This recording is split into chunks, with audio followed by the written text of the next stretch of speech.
Hello and welcome to the Magic Minds podcast. I'm Matt Burke and this is a conversation with love. I've decided after doing the podcast for 7 years that I want to change the direction. I want to have conversations dedicated to love because that's what I have dedicated my life to. From the time I open my eyes in the morning till I lie down and go to sleep at night, my life is dedicated to love and service. When my dad passed over in 2024, I banged my hand on the altar doing his eulogy and I said, love is everything, it's everyone and it's everywhere, and it really, really is. And since then, I've gone all in on love and my dedication to love. In this interview that I bring you now with my friend, mentor and author, Geoff Thompson, he says it lovely when he quotes Rooney. Love is not a subtle argument. The door to love is devastation. Anything that is not love must die. The fear, the anger, the irritation, the agitation, the jealousy, the pain, that must all go if we want to experience love and put that out into the world. But this is not a spiritual bypass, a socks and sandals conversations or podcast. This is not about avoiding the challenges that we face in our human experience. This is talking about them, how people navigate through them, using love. Because we can't change the world with the energy that's coming at us. We can't change fear with more fear, doubt with more doubt, anger with more anger. Love is the antidote to all of that. So I'm excited to bring this interview to you with Geoff Thompson. He's wrote like nearly 50 books, has been on the podcast before. He just speaks truth. He calls out the lies. He talks about love. He lives love. He walks as love. He walks as service to love, to God. He's an absolute gift to this universe. As I say, I've had him on before and I loved him and I couldn't wait to get him back. You know, I've read many of his books and they're brilliant and amazing teachings. What Geoff does is he walks as the words that he writes about. He was so kind to me back in 2021 and 22 when I was going through a difficult time. He was just so loving, so kind, and he does that all through his life. His life is dedicated to love, and this interview is an amazing piece of work. It's a light in the dark for anybody that wants truth, that is looking for truth, and is looking for a way that works. Love works. It never fails. It's constant and it never turns on. But it might be difficult if you're in it. It might be a difficult interview or in a difficult time or you're having a challenge inside yourself, because he just speaks truth and facts. He's a truth speaker and a truth seeker. And that's what I absolutely love about him. But he speaks in a loving and humble, genuine way. He's an amazing light in the dark. And I can't wait for you to listen to it. And I'd love to hear back what your thoughts in. And if you really, really enjoyed it, please share it with family and friends, because there's so many nuggets of gold in there. I don't think I speak all that much in there because I sit there just like with my mouth open thinking, wow, this man is just an incredible being. Am I biased? Absolutely, absolutely, because he walks and talks his words. They're not just words on a page. He lives them. He embodies them. So enjoy the interview. I won't do a wrap up at the end. As always, I want to thank Niall Reilly from Rooney Media Graphics for all the help and support that he's given me over the years. He's been with me from the get-go and I really, really appreciate himself and the team. Thanks to the Liberties Community Project for letting me use their build and record the interviews. Austin and the crew are amazing here. Lisa and Sandra of Shannon's Hope Line doing amazing work. So that's all for now. Thanks for following. Thanks for sharing. I really, really appreciate you sticking with me. I can't wait to bring you more interviews like this one. I've got some amazing people lined up that I absolutely love talking to and hanging out with. Let's get into it. Geoff Thompson, take it away. Good morning, Geoff Thompson. Nice to see your face. It's lovely to see your face and hear your voice. Just to let you know, Geoff, I have pressed record, so I don't forget. That's good. Is that okay? So often you start these things and there's a preliminary chat and you loads of great stuff is said, and you should just record everything, because some of the best stuff comes before the talk, doesn't it? Yeah, absolutely. Because then we also sometimes jump into that, okay, it's ready to record, and we get into this For me, it's nearly like a performance. It's Yeah. like, I'll turn on now, but that's not what we are. That's not who we No, are. no, no, that's true. How you been anyway? Honestly, Jeff, I'm just having the best time ever.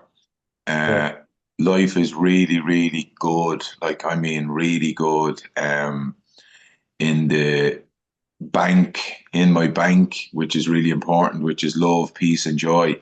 I'm a trillionaire. I'm a zillionaire.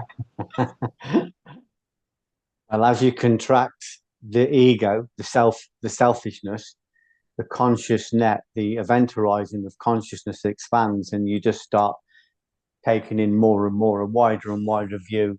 You you fall into the um, you fall into the vicinity of more and more souls, more and more teachers, more and more knowledge. So it's about contracting in order to expand and expanding in order to contract. When we do the expansive exercises, like meditation, like mentation, like reflection, like charity sharing, like this kind of thing, these kind of when we get together in our sangha, our group, and we exchange truth, that's an expansive exercise which contracts the ego. So the tighter we get the nucleus, what Guru Nanak would call the nucleus of the nucleus, this massive centrifugal force in the very center of our being, our net expands more and more. So it really encourages you um, to contract to contract selfishness in order to expand selflessness, and then everybody gets everything they want. There's a feeling that if if we aren't egoically chasing after things, they won't come. But my experience tells me that the less I want for myself, the more people keep throwing stuff at me. The more they want to give it to me, the less praise I take, the more praise people want to heap on me. The less I need to make money, the more people just send money my way. So it kind of it's what it says in the Bible about seek the kingdom of God and His righteousness, and all good things will come to you. Well, seeking the kingdom is seeking that nucleus, that center, and righteousness means seeking it for the right reasons, which is I just want to please God. I just want to please the Tao. I don't want to constantly be like a little flea flying against a hurricane. I want to get into the flow of that and be pleasing to that. Is if I please a force that is omniscient and omnipotent and omnipresent, and of course it's going to please everybody, including me. So that's the secret to life. That's the secret to the tree of life. Receive in order to share. And I learned that very early on when I felt so angry that all of the books that promised to help me get beyond my depression and my fear didn't deliver. I sat there with my cup of tea thinking this guy's promised and the blurb promised, and then I'd open it up and I knew they weren't telling the truth, or they didn't know the truth, or they knew the truth but weren't courageous enough to tell it because it might make them sound like they'd lost their marbles, or for whatever reason, their ego had talked them out of telling the truth, because to tell the truth is to perpetuate the truth, to bring the darkness to light, to illuminate it, and forces it to become a light itself. So the ego is constantly trying to stop people from revealing and sharing their light. But I realized after this, after sitting down and reading another disappointing book and suffering another debilitating depression, that I just remember thinking, when I find the truth, I'm going to tell everybody. I am going to tell everybody, even if they don't want it. I learned to tone it in a little bit. I learned to plant seeds a bit more wisely, but you tell everybody. That's how you perpetuate light. And when not forgetting that light, these phases of God, these ions that are in us, they are sentient, they are intelligent. They have an evolutionary urge, and they want to be shared in the right places. So when we willingly receive it in order to share it, and we develop the tabernacle or the infrastructure to do that, this light goes, oh, here's Geoff, here's Matt. He genuinely wants to share, and he's got the infrastructure to share, and he's got no pirates in him who are going to, who are going to pillage it when we give it to him, and he's just going to receive it, and he's going to offer it up. So then this light, which wants to perpetuate, it's a seed that wants to grow, it wants to evolve more and more towards its own omega point, will alight with you. So as we contract the ego, which is selfish by nature, it has an evil inclination. When I say evil, I mean in the Thomistic term, in the Thomistic sense of privation, something that lacks wholeness. So once we subjugate the ego, consciousness expands, and we're able to take in more and more raw material, convert it into light, receive it, cultivate it, train it, and offer it up. As Rooney says, the water wheel receives the water and turns and gives it all away weeping. That's how it stays in the garden. So the reception and the projection need to be commensurate. And that's why you're looking great. You've got a glow about you, because, the ego is collapsing or becoming more subservient, and consciousness is expanding, and you're suddenly going, God, everything's possible. Everything's possible. And I've got a spirit in me, I've got a soul in me that knows how to get to that. And I'm just going to follow it. And obviously we know the work with the ego can be very painful. We've both experienced that. But it's a delicious burn if we know why we're doing it. It's a delicious burn, yeah, absolutely. And I was meditating this morning, and I felt so expansive, and I felt like part of everything: the wind, the smile, the cry, the birds. And I read intellectually from your book, The Divine CEO. And like the first one, the poem that you wrote, in the piece you wrote in it, I am that. And in it, it says, I am the O in obscuration. I'm inside the crease of your enemy's palm. I am the face of your prosecution. I am the strength in your jailer's arm. I've read that so many times at an intellectual level. I got to understand that from a knowing, felt sense this morning. I was like, that's what he means. And I opened it up and I went, wow. We're all of it. Yeah. We're all of it. We are all of it. We're everything.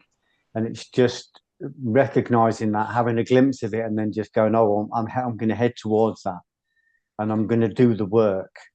I'm going to do the work that I know is efficacious, the work that is going to, not this kind of stuff where people stand on the outside of the furnace and go, look at me, I'm in the flames, but they're really just warming their hands. I mean, the stuff that works. I remember going to, I trained in a lot of very effective arts. I only trained in martial arts that were effective, that would work outside the chippy on a Friday night. Efficaciousness was important to me, because I was after that truth. And I remember I'd studied in lots of arts, and I went to Manchester to train in Greco-Roman wrestling. And it was the first art I'd ever trained in where I just thought, do I really want to learn this? This is so deadly. This is so dangerous. Dangerous for the people practicing it, and dangerous for the people who they're placing the techniques on. It was a frightening art, but it was beautiful because it was so effective. And the guys who were doing it were very gentle because they got nothing to prove, because they knew their art. And I always remember that. And I always remember thinking, when I'm approaching the metaphysical work, like the spiritual work, I need that same kind of effectiveness, that same kind of promise. I need to be looking at it and thinking, do I really want to do this? Do I really want to go down this path? Because this is dangerous work. Because as we both know, the line between psychosis and enlightenment is a very thin line indeed. We can easily trip into the wrong places and go into mental illness very quickly if we're not really, really careful about what we practice. And that, I know that sounds like a bit of fear mongering, but it's no different to being on the door. You don't go on the door not knowing that you might die. You go on the door knowing that you're being paid 4 times the day rate of a skilled factory worker because your life is on the line, and you know that you go on there and you've got to be prepared to take on, every despot in the city who sees you as an aberration, or sees you as abhorrent because you're stopping them from doing what they want to do in that club. So it can sound a little bit alarmist, but it's actually no different to when I went to judo. I was trained with Neil Adams. I trained in an international class. I bought 5 suits. I trained full time. And my wife said, "Are you sure you want to do this?" And I said, "Why?" And she said, "Because you might get your neck broke. These guys are serious players. This is their job. They are Olympic, they're elite, they're working at altitude. They might drop you on your head." Luckily, I didn't get my neck broken. I got both ears cauliflowered. I've got elbows that point in the wrong direction and fingers that don't meet in the center. But I came out with a skill set that was worth every effort. It was worth it. But again, you go in there, same as when you go to a boxing club. It works. That's why there's no queue at the boxing club. That's why there's no queue at the judo club. There's no queue at the wrestling. The wrestlers want to give it away because people won't come in. There's no queue at the squat rack. So we've got to look at the spiritual training that you're looking at and going, this is where I need to be, because this is anabolically dangerous. I don't mean catabolically dangerous as in it's foolhardy. I'm not taking drugs, and I'm not trying to shortcut a spiritual ascension. That's not what I'm doing. I'm just saying it's anabolically dangerous in the fact that I've got to really earn my spurs. I've got to earn this light that I'm being given. And of course I've got to earn it, because if I'm bringing in this living spirit in order to cultivate it and offer it up, and I pirate it, if I'm an escrow account and I'm just meant to receive in order to pay it forward, and I pirate that, or I steal from that, then I'm not worthy of receiving it, and the very energy I receive will become destructive. Because if I receive it, Matt, and I cultivate it, but I don't offer it up, it'll become pestilent in my body. It'll become a force that attracts beast and foul. It'll be a force that will break into personalities and sub-personalities, semi-autonomous, and they will take over my being and leave me in a very dark place indeed. So I have to make sure that I don't want anything coming to me before I'm ready for it. I always say to God, just bring it me when I'm ready. And if I'm pushing too hard for it, it's because I'm not ready, because my ego is going, I want to know what's in that dark cave. I want to know those secrets. I want to know those siddhas. So I ask for it to come at the right rate so that when it comes in, I can receive it with respect. I can cultivate it with respect. And where I'm guided directionally, I'll offer it up, and I'll plant that so it can perpetuate itself and grow. And when you do that and you become a reliable escrow account, like an isthmus, like a force or a line or a liminal space that sits between these two forces, between heaven and earth, between spirit and matter, then more and more of it will come to you. That's why I encourage it. When I look at you now, you're radiating, and that's because you're contracting, and because you're contracting, you're expanding, and I can see that in the health of your face. So that encourages us to do more. You go, oh, right, that's really good. Well, I know I've still got 1 or 2 pirates, 1 or 2 renegades in me. I know I've still got a penchant for this, or I know I still get tripped up by that. So you go to find those pockets, those little territories that you haven't won back yet, and you go and seize them and bring them into alignment to bring yourself into a unity or a unitotal being. So there's not like 10 or 20 or 30, or as Gurdjieff says, maybe hundreds of different personalities, different wills fighting for dominance. There's just one dominating will, and that captains the rest, and it brings the whole being in the right direction. So we just need one, as you said there, one divine CEO, one voice, not one voice that, you know, as I said yesterday to somebody, you can't mentor somebody if you're looking at their tits. You know, you can't do that. You can't mentor somebody if you're looking at their bank balance. You can't mentor somebody if, or counsel them if you're thinking, oh, this guy's really famous. I wonder whether there's a coattail here I can stand on. When there's anything in it for us other than the service of God, we won't be trusted with that energy. So it's all about bringing ourselves into alignment. And of course, once we do that, everything we want comes anyway. We get everything because we are already everything.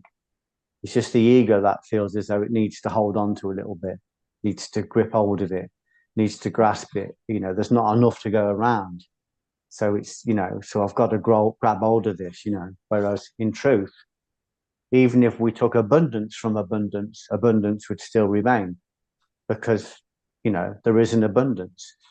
We've just got to remove or train or convert the part of us that is thinking in lack. And it's thinking in lack because it's conditioned, deeply conditioned. And I don't just mean like, you know, like a 65-year-old conditioning. That's nothing. I'm talking about conditioning that has been handed down from generation to generation, thousands of years of conditioning. That's quite a force to fight against. And we can only fight against it if we have a more powerful force, which is love. And I don't mean love, again, in the socks and sandals kind of way. I mean love as the strong force, 100 trillion times more powerful than gravity.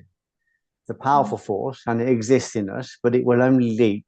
It will only come out in the right conditions. It will only leak its oil and spread its seed if there is a promise of perpetuation. So we've got to get ourselves in the right condition to be able to do that. As Rooney says, you know, whenever I talk about love, I can see people's eyes rolling. And I say, love is not a subtle argument, to paraphrase Rooney. The door there is devastation. We have to bring everything that is not love to the Holocaust. It has to be converted into love. And that takes tremendous courage. That is the Greco. That's the Greco-Roman wrestling of spiritual development. To not to look at the world and see where I can fix it. Listen, I'm struggling with my own waistline, but I reckon I can fix Donald Trump in America. You know, I'm struggling with my own waistline, but I reckon I'm going to try and climb Everest. You know, I'm being tapped out by sugary sweets 10 times a day, but I want to take on that big politician. You know, I want to take on the Al Qaeda. But I can't have a conversation with my own wife in my own front room. It's folly, but it's what the ego does. It distracts us. And it's not a judgment because we've all done it, but this is going, what I want you to do is turn inwards. This is what Jesus said. If someone says the kingdom of heaven is over there, or the kingdom of heaven is over there, or it's up above, or it's behind you, or it's in front of you, he said, it's not. The kingdom of heaven is in you. And you access it through you. It's in our very center. What we've got to do is awaken it. We've got to bring our body into order. You know, when I go to train at Neil's, it's an Olympic class. So I build myself up. I do 2 years of one-on-one training with the British judo champion. I buy 5 judo suits and I go into the class suitably scared. I have a respect for the class because I know it's going to be, although the people are very lovely, they're serious players, and I've got to earn my spot there. And why would it be any different with the work we're doing now, Matt? It's got to be the same. We've got to get up in the morning and think, am I playing at this? Am I talking altitude, but finding places where there's lots and lots of oxygen? Am I talking a big mountain, but really just sitting on a small hill? Or am I actually living at altitude? Am I working at altitude? If I want to be an elite player, then I need to live like an Olympian, not talk like an Olympian. I mean, I've worked with Olympians, and there are levels even within the Olympic level. You get people that are Olympic level, but they're still not elite. Then you get someone like Neil Adams, who has gone, I am dedicating my whole life to this process, my whole life. No one in Coventry, in the Midlands, could touch Neil in judo. So he hung his England suit up on in the dojo, and he said, anybody that can throw me for Ippon can have my England suit. Of course, nobody could. So he went to London. When in London, he wasn't the top guy in the class anymore. He'd gone into a lower level of a higher class. And Brian Jacks threw him and put a strangle on. And when Neil tapped out, he didn't take the strangle off. Brian Jacks knocked him out on the mat. Neil got up and attacked him with a chair. But he said, before I left London, he said, he said, this was the class, so I wasn't the top guy. He said, but before I left London, he said, Brian Jacks wouldn't come on the mat with me anymore. He wouldn't enter the mat with me. So he said, but no one could touch me in London. So I was the top guy in Europe. So he said, I went to Japan. He said, and in Japan, I wasn't the top guy on the mat. And he said, there was a guy called Golden Tooth who would take me to the edge of the mat and throw me on the wood. He would take me off the cushion and throw me onto the wood. He said, but before I left Japan, he said, Golden Tooth wouldn't come on the mat with me. So this is Neil. That's the difference between being Olympic and being elite. You know, there are levels, and he's kind of like fully immersed himself. Like someone like Paula Radcliffe. I watched Paula Radcliffe for years in the ranks, doing really well. She's an Olympian. She's brilliant, but she's not winning. She's not winning consistently. She's there or thereabouts. And then suddenly, no one can touch Paula Radcliffe. No one can get anywhere near her. And you're thinking, what's happened there? And Sharon said to me, my wife said to me, oh, she's been training at altitude. So she's given everything up. She's sacrificed everything. She's gone to train at altitude, same as Mo Farah. They're training at altitude. That's why there's suddenly no one can touch them. And that's the difference.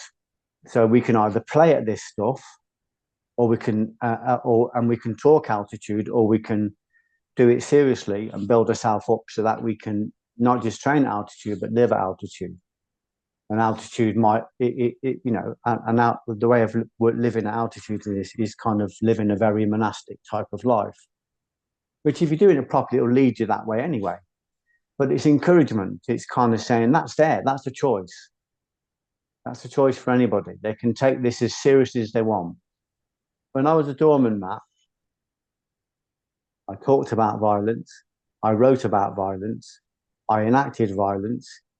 I dreamed about violence. There was weapons in every room of my house, and there was weapons in my car.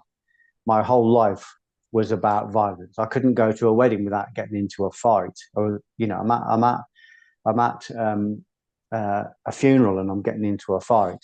You know, I'm at a christening and you know, someone kicks off at the christening and I'm called to sort it out. I end up headbutting a guy and sending him down a flight of stairs and then coming back to beers on the bar and pats on the back and 20 people rationalizing that I've done the right thing. I was a shit magnet, you know, but the power of that, man, the power. I observed my life from such a violent perspective that I created infrastructure and monsters that lived in the infrastructure and violence wherever I want, because my observing eye was out. My observing eye was corrupted. It might not have been out that much. I wasn't a despot. I was a nice guy. You know, I wasn't much different to what I am now, but I was so insecure and my belief that the world was against me was so strong. I literally built this infrastructure. People were queuing up to fight with me. I remember telling you before, I said to my wife, God, this city is so violent.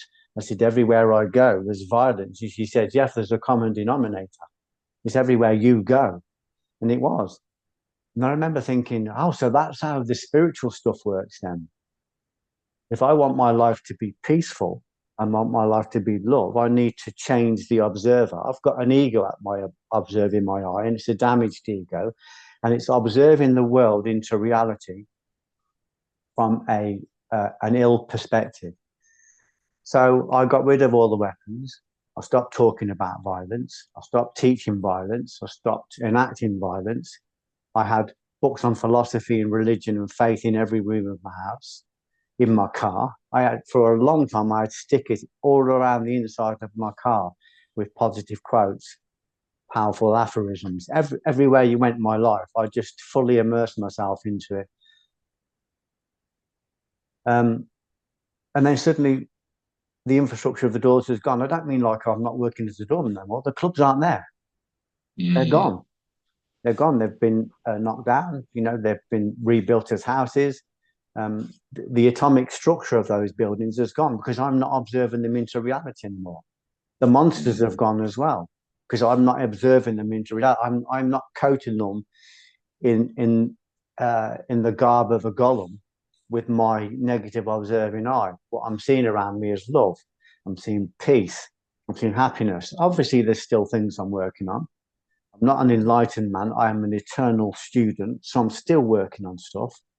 Love that. But largely, when I look out the window, when I go around my life, I just see opportunities every single day to be kind, opportunities every single day to serve. Excuse me, opportunities every single day to leave little gifts for people that they don't know about, little tips and little, there's opportunities every single day to return a call, to return an email, to make somebody's day. There's opportunities every day to collect this abundance into my body and process it, cultivate it, and offer it up, and just keep offering it up, knowing that every time I offer it up, I'm going to be given more. That's the only way we stay in the garden. But I observe that reality. I observe that world into reality, Matt. And then when you look at the current teachings of physics, someone like David Byrne, he said, that the observer is the key feature in the whole universe. It's the observer that observes reality into being, and how we observe it determines how the world is. If we observe it as a negative place, that's what we're going to get. If we start to observe it as a positive place, what we'll get. But as I always say, that's very true. But who's observing? There's 20 different personalities, 20 different beliefs, 20 different, sometimes people change their belief system according to the last person they've spoken to. So they're constantly bringing into reality what they've always had, because they're always seeing what they've always seen. They're just always getting what they've always got. And then suddenly something will come on the news and pollute their thinking, and then their views will be violently in this direction. Somebody else will say something on a headline and their views will go in that direction. So they're constantly observing, mostly negatively and usually sporadically, into the world. So this is kind of saying, once we know that we're observing the world into reality, then we need to make sure that we've got an observer eye. They're called the Dharma eye, the true Dharma eye, that sees reality as kind, as benevolent. And once we do that, everything starts to communicate with us. The trees communicate with us. I can ask a question and a wasp will come out of the beam in my roof and answer the question for me. I once asked a question and I said, what's this feeling I've got in my body? There's a negativity here. I'm not quite sure what it is. What's going on? And I looked up, and there was a wasp crawling through from outside, an impossibly small, infinitesimal hole in my wall and coming through the beam. And the wasp was talking to me, and it was saying, "This negativity is getting in because you're not hermetically sealed."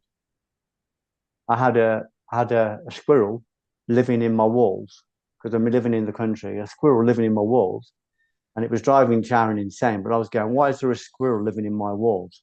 What is this squirrel teaching me? And then I go outside and I realize there's around my barn, there's lots of places that haven't been sealed. So I sit and watch until the squirrel leaves and goes out, and then I seal every hole in my barn, and I've never had a squirrel back in again. Everything teaches you when you're open to it. Everything is sentient. Everything is connected. People think everything's separate, but everything is connected. And once you get that, once you understand that, and you've kind of unified your pearl that sits in the juncture of this kind of matrix, you can reflect all of those different truths. I remember a stork in Coombe Abbey teaching me about quantum physics. I watched it stand there. It was standing so still that I thought it was plastic.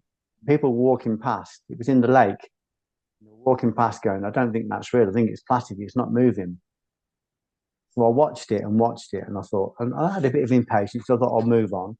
I thought, no, I'll watch it. And I watched it, and eventually I watched it catch 5 fish. The first thing it said to me was, I'm teaching you, Geoff, about invisibility. I'm so invisible that these fish don't know I'm here because I'm so still. I'm so quiet. I'm so invisible. There's no big ego. There's no big rustle of wind. You know, I'm patient. I'm going to stay here as long as it takes. I'm the Buddha. I'm going to stay here until it comes. Then the next time I walked down, I saw the same stork again. So he's taught me about invisibility.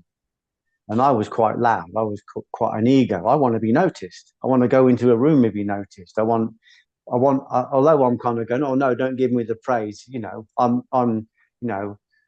kind of, I don't want to be noticed, but I was like, notice me, notice me. So that's not the way of the stork. So the stork taught me to be quiet and to be still, and whatever I need will come to me. And then I went again, and I said, what can you teach me today? And he said, oh, well, last time I taught you about invisibility, but he said, I can teach you now about the nucleus. And I said, in what sense? And he said, well, I'm so still. I'm so still in my center. I'm so still in this water that not only am I invisible, I am creating a compelling force. And I'm not hunting these fish. I'm just letting them come to me. I'm not even eating these fish. I'm just giving these fish life in a being that can fly through the air. They're sacrificing themselves to me. So I'm creating a nucleus that creates a centrifugal force, a center-seeking force that draws these fish towards me, and they sacrifice themselves to my digestion so that I can fly and so that I can talk to people like you and say, this is how it works.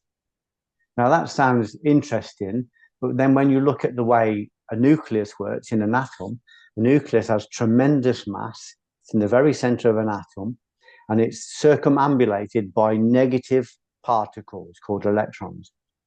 And the moment those particles come too close, because they are compelled by this centrifugal force, they're attracted by it because it's a nucleus and it's an opening to God.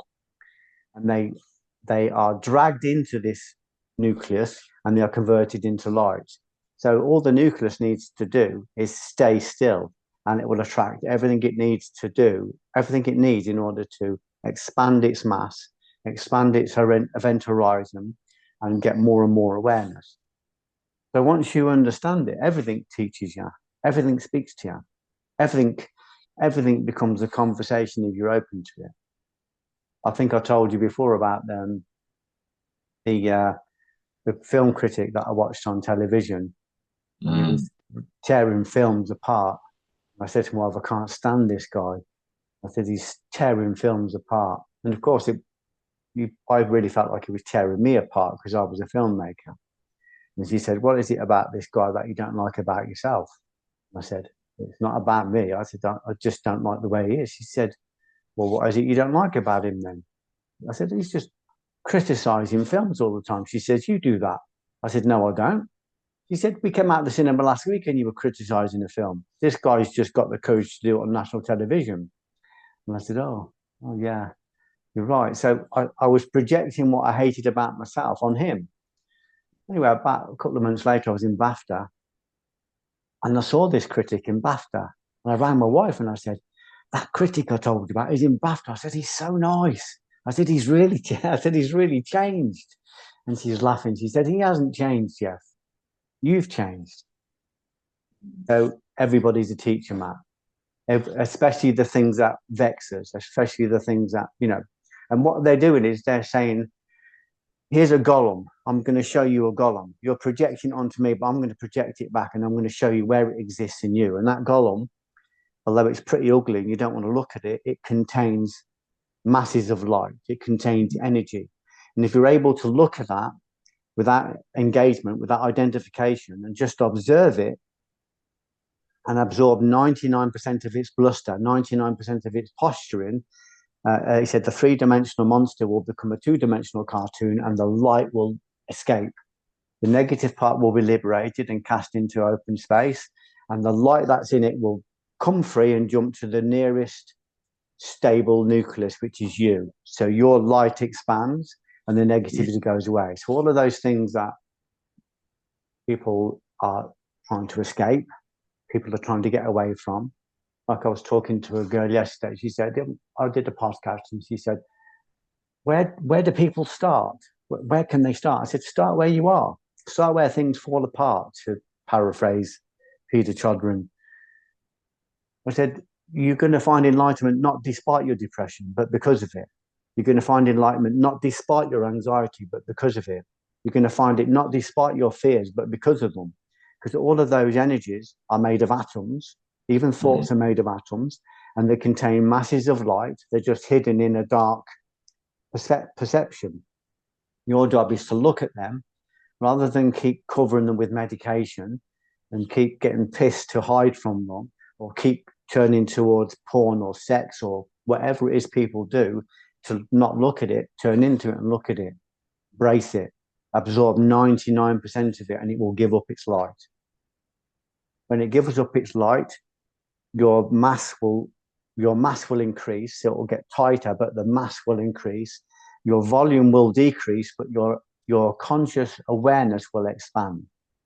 Your event horizon, your ability, your net, your ability to be able to capture more light, more information will expand.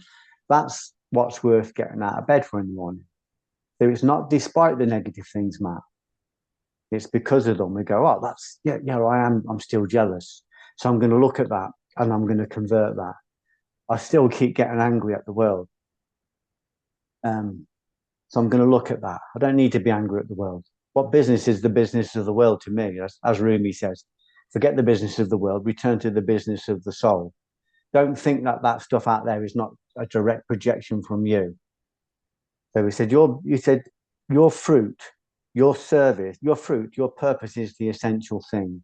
That's your gift. And your business is the matter of cultivating it and offering it up. That's it. The rest of it is none of our business. Because otherwise we're just chasing ghosts all the time, constantly trying to get other people to change when we're not changing ourselves. So it's this sense that the light, as God said to Solomon in the Old Testament, I reside temporarily in dark cloud. If you build me a temple, I'll reside with you permanently. So the dark cloud is all the negative stuff that circumambulates our lives. And the temple is the kingdom in us that we can build. When we build a temple, when we build a unified being, when we are congruent, this energy will come to us and it will sit in us like the Holy Grail, like a chalice. And then our job will be to cultivate it and offer it up. Just keep that circulating. So the light, people are looking for light in titillation. The light is in darkness. Nobody wants to hear that, because everybody wants to change the world. Nobody really wants to change their own socks, So the light is in the darkness. Everybody wants to, get a high from the latest tick or the latest thumbs up on their Instagram. But nobody wants to look at their own judgment, their own envy, their own greed, their own hatred. Nobody wants to look at the fact that we are taking part in death by tabloid every time we hate on somebody that the news foist upon us and say, here's somebody to hate. I'm just going to give you a bit of subjective information, but you're going to hate him. And then there's going to be this big feeding frenzy. So what we've got to do is go, my energy is precious. And if I can get my observer eye right, I can create realities, entire realities, universes with my observer eye. And I can start by doing that in the world around me. If this stuff is any good, and it is, if it's any good, I need to first of all do it on my own body. I had one friend of mine saying, well, I'm trying to tell my wife about the metaphysical power of this spiritual stuff, but she's not having it.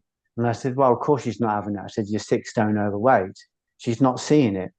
And you're not proving it. I said, you don't believe it either. Because if you believed it, you would make this magic work on your own body and you would bring it into a perfect vessel. At the moment, you are not a chariot that's going to attract a king. You need to be a chariot that's going to attract a king. So that means the horses need to be tamed. That means the reins need to be straight. That means the driver needs to be sober and awake. That means the carriage needs to be pristine. It means the wheels need to be true. So then you'll attract a prince. But you won't have to call a prince or a king. He'll just suddenly be in the back, and that's your soul. I said, so when you can prove this on your own body, you won't have to convince your wife. She'll want to follow you. Either you'll drag her in with your centrifugal force, or the centripetal force is on the edges of your thing will push her away.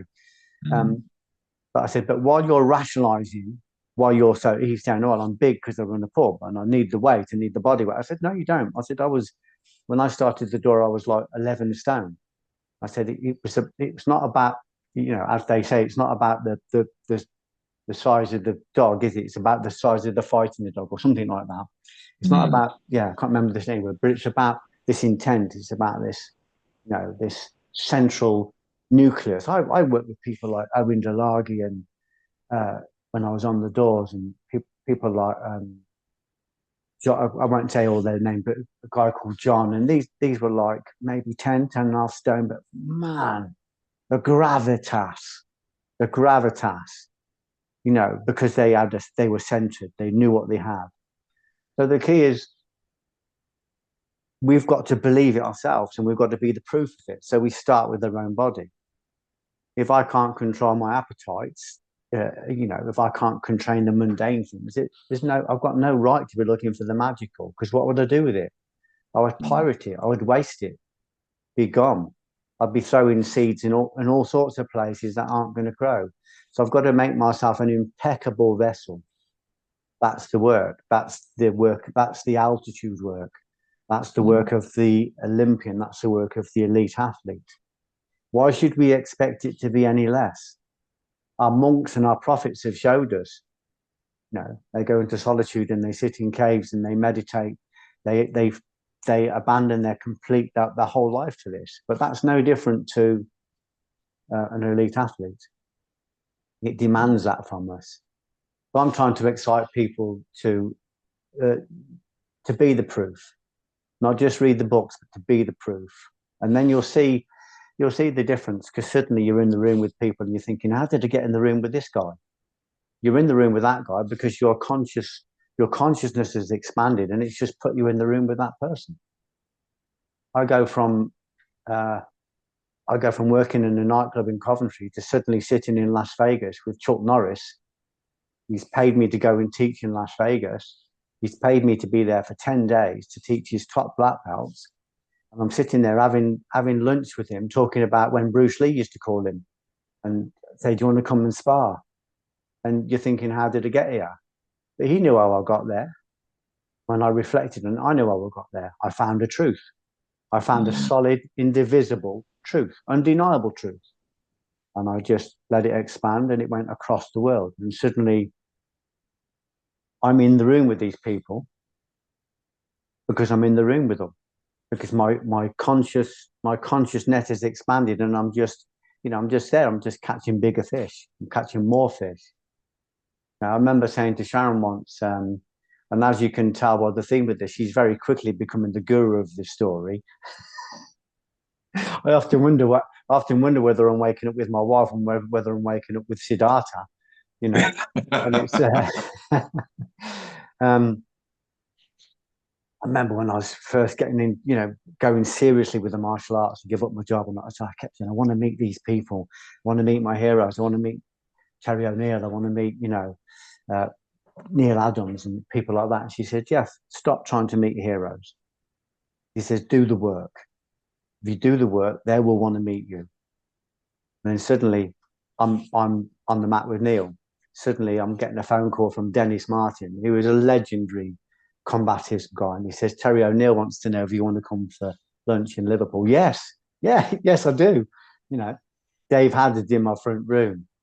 I'm suddenly in the vicinity and in the network, in proximity with all of these different people, because they found the same truth as I've found. And they want to share that truth with me, and I want to share mine with them. We want to reflect on each other. And I'm traveling all around the country. I'm traveling everywhere and often, Matt, getting funny handshakes. Not, I kid you not. People giving me funny handshakes and inviting me to private clubs and very interesting times. But the point I'm making is you find the truth and you have the courage to tell the truth. It isn't just about finding the truth. It's about having the courage to share the truth. And if the whole industry that you're in doesn't want to hear the truth, that can be quite a scary thing. But the fact that that's scary means that that's more light to overcome. When I was invited to Las Vegas, I did everything I could to sabotage it. Because I was very afraid to go and teach for probably the most famous martial artist in the world.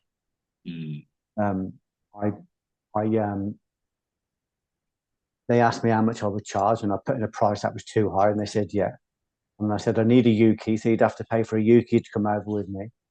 They said, yeah. I said, I can't just come over for a 4-day seminar. It's a long way. I'd have to come over, for longer than that. They said, yeah, we'll give you 10 days in a hotel. And in the end, I've run out of excuses. Sharon didn't want to go because she was just nervous about it. So, and I didn't normally do anything without Sharon. That was another fear I had to look at. So I just said to Sharon, I understand, I respect that, but I'm going. I've got to go. Our destiny's there. And suddenly I'm there, Matt. And all of those anticipations and those fears, they're not just disappeared, they're converting. And I expand. I expand exponentially. So I expand so much. And I'm not stood in the room with aggressive people who are against my message. I'm in the room with 3 to 500 beautiful souls, brilliant people who want to hear this message, who want to hear this truth. That's why I'm here. They were so kind. I got invited over 3 times. I only went twice. The third time I'd moved into a different direction, but they were so kind to me. But I expanded because you couldn't deny. There was no denying that anything is possible. And that truth's available to anybody. But how many people are going to stand on a nightclub door to find it? It's there. It's undeniably there. But how many people are going to go and find it? You want efficacy, go to a boxing club. If you're a martial artist, most martial artists avoid boxing clubs like the plague. But the truth is there. Most martial artists, general martial artists, will avoid judo, especially wrestling, because wrestling is so savage. They're very gentle people, but it's the most difficult art I've ever done. And those clubs are there. There's a room of requirement that will appear when you want to learn wrestling. I wanted to learn wrestling so much, I manifested the American Greco-Roman champion. This is a guy who broke his back in the pursuit of his art. He used to come and stop at my house and give me private lessons. I met Kevin Darkus. He's one of the legends of American collegiate wrestling. I trained with I ended up on the mat with Neil and his people. I will tell you the story. I genuinely wanted to learn judo and I was prepared to risk everything to do it. Neil let me come into the class. I said to Rick Young, who I was training with at the time, I said, I'm thinking about going to Brazil to learn Brazilian Jiu-Jitsu. What do you think? And he says, Geoff, Neil Adams is 5 minutes down the road from you. He said, do you know, he said, that the Machados and the Gracies traveled 5,000 miles just to be on the mat with Neil when they heard he was in America. And I said, no, I didn't know that. And he said, Neil Adams is there. So I went and trained with Neil. He never charged me a penny. I trained with him 18 months full time. And when I got what I needed from that class, I stepped away and the class fell away. It's not there anymore. Wow. It's not there. You couldn't find that class. Those kids are still around in different places, but that class was gone. That full-time school was gone. And because it was Neil Adams, he was attracting people from across the world who would come and stay with him for 2 years. And I was getting to train with them. South Africans, Americans, great big Russians, and people from everywhere. So my desire to learn manifested the class. When I got what I needed, the class just fell away. So it's a room of requirement. That potential is there. All you need to do to get that is to find the uncommon truth that's in common places. That's available to everybody. But it will demand that you convert the light in you. You need volition. You need energy. And that light is already within you, but it's hidden within a fear. It's hidden within a depression. It's hidden within an anxiety. It's hidden within a doubt. It's hidden within a 2,000-year-old belief. No, a 5,000-year-old belief, an ancient belief. And you've got to go into that belief and challenge it and make it qualify itself. And you've got to be prepared to absorb it. You can hold that center while all of this stuff is around you. You can convert that light. They say that Osensi developed his center by not just by training in martial arts, but by going into the esoteric end of the martial arts. And he trained under the prophet Anisaburo Deguchi, who was like a very controversial Japanese prophet. And he traveled around with him to learn, the kind of esoteric part of his art. And this prophet got them all into trouble, and he ended up in front of a firing squad. It was a revolutionary time in Japan. And Ushiba had to hold his center, hold his very tight nucleus in the middle of a threat of being killed. And his center was so tight, not that he wasn't afraid, but that he managed to hold the center so tight that the fear circumambulated around him, that someone ran on just as they were about to shoot him, and there was a reprieve and he was let go. So he managed to hold his center so tight that it didn't allow this execution to happen. That's how powerful the center is, if you can hold it. He used to demonstrate it at Ushiba. He would go to the local shooting club and say, I'm going to go and sit down the bottom in a meditation, and I want you to all shoot at me and try and kill me. None of them could hit him because he created a center that was so strong. I mean, this is, these are reports, verified reports. I know they sound fantastical, but I'm just saying that it's possible to hold your center and from your center create your reality. The center is the observing eye, and it's something we hold. So you have a desire to do something negative, but you know it's wrong. If you can take that knowledge and hold in center and resist doing the wrong thing, even if it's just gossip, that's called holding the center. You want to get up and go to the gym and train. Another part of you doesn't want to go because you're feeling tired or indolent and you don't bother. But when you can hold yourself in the center and go, we're going anyway. We're going to go anyway. If you want to get up at 4 a.m. and meditate, try that and watch how many shadows jump out to try and stop you. If you can hold yourself in your center and go, I'm going to get up anyway. I'm in charge of this body. I'm in charge of this thing. So I'm going to get up and I'm going to go and meditate. And I'm going to do it every single day. And I'm going to hold my center.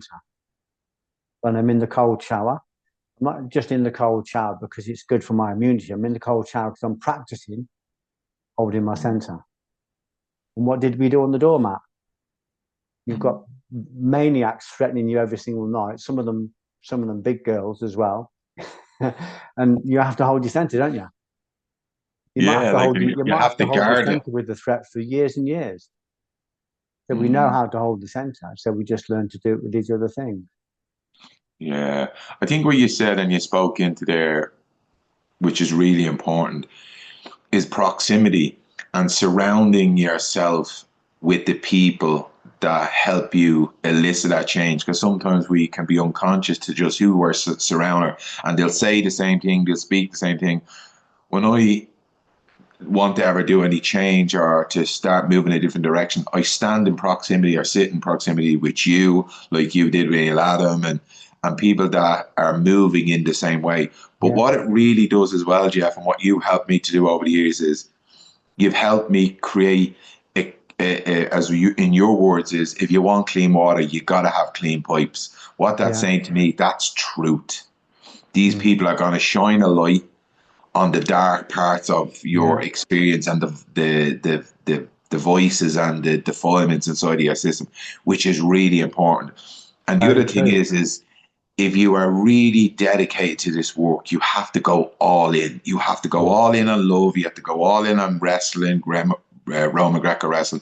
My dad was a Roman Greco wrestler. You have to go in. There's no like dipping in and dipping out. No. It's very dangerous to flirt with it. You've got to get into it. Yeah, it's true. The Buddha talks about for you to hold the center, you need a Buddha, a Dharma, and a Sangha. So you need the teacher, The you three need the jewels. teaching, and you need the environment. And you only have to walk into an environment where truth is, and all of those negativities will jump out of you anyway as judgments, as fears. So you know you're in the right place because they present themselves, and they rise up in order to claim or be claimed. If we claim them, then we convert them. If we don't claim them, then they take over us, and we're incarnated into whatever the emotion is that rises. But it takes a lot of courage to go into a group where you know this truth, because it will bring out whatever's hiding in you. But that's so that you can convert it, because it contains light. So we've got to be like a pin in a crab shell, getting every last juicy particle out and converting it, so that eventually we are impeccable, we are congruent. And then, like you said, you know you are, because you just suddenly find yourself in proximity to greater teachers. Not always corporeal teachers, but incorporeal teachers. Not that there's really much difference. As my wife always said, all your teachers are dead, Geoff. I said, well, they might be dead to you, but they're very much in my room. They're very much in my mind, and I've had these teachers appear to me in real person as well. They're very much there. They're not gone anywhere.